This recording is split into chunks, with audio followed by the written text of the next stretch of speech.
Good morning, dear children. Welcome to the video session of Standard 9 English, Term 2, Unit 5, poem The River. It is a memory poem. The poem describes the functions, features, and destructive power of the river.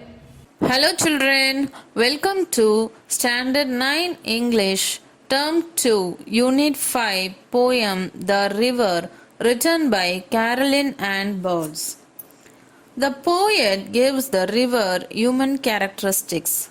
Some of these characteristics include being a wanderer, a nomad, a tramp, a hoarder, a baby, a singer, and finally a monster that will swallow you next.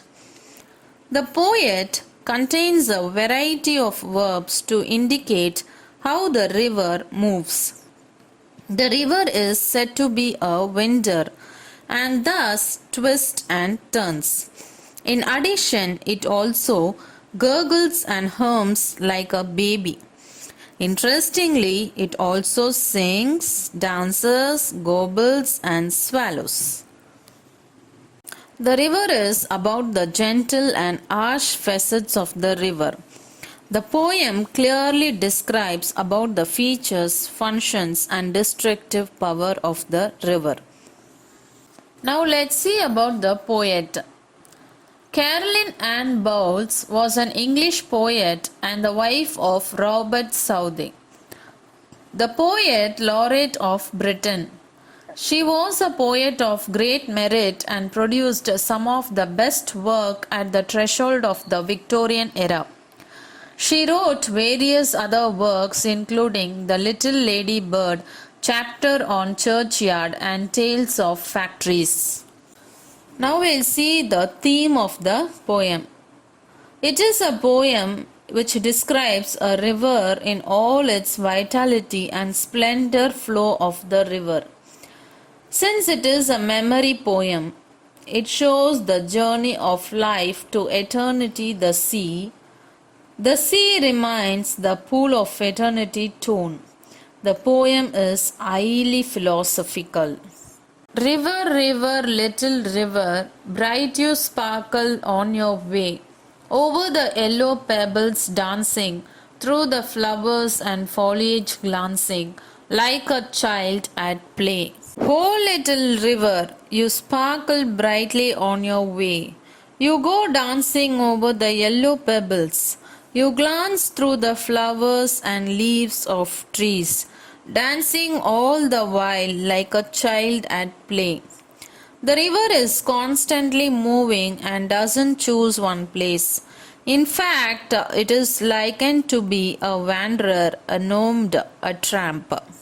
River, river, swelling river, on you rush through rough and smooth.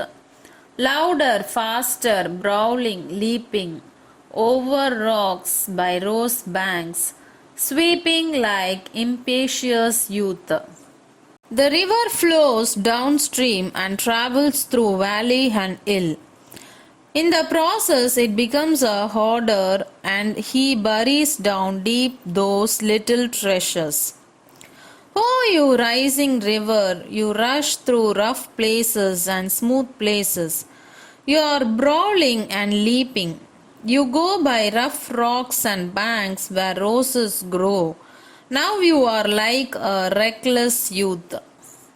River, river, brimming river, broad and deep and still as time, seeming still yet still in motion, tending onward to the ocean just like mortal prime.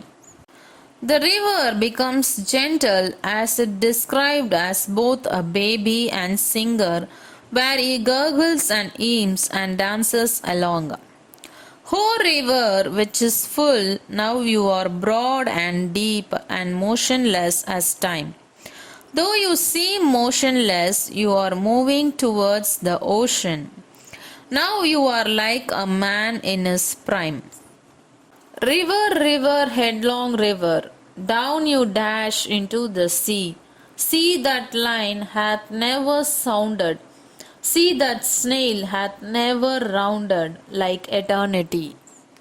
O river, you move quickly down into the sea. That sea's depth has never been measured by a weighted line. None has gone by ship completely round the sea, which can be compared to eternity.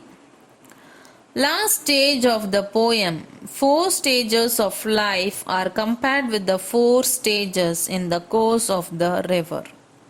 Now we'll see the poetic devices in this poem. The first poetic device is anaphora. Anaphora is a repetition of a certain word or phrase at the beginning of successive lines of writing or speech. The lines are, see that line hath never sounded, see that sail hath never rounded. The next poetic device is epithet. Epithet is an adjective or phrase expressing a quality or attribute regarding as characteristic of the person or the thing mentioned. Example, little river. The next poetic device is imagery. Imagery is the name given to the elements in a poem that sparks the senses. It need not only be visual, it can relate any of the 5 senses: sight, hearing, touch, taste, and smell. In this poem, the imagery is yellow pebbles. Now we'll see the meaning for rhyming words and rhyme scheme. Rhyming words are 2 or more words that have the similar ending sound.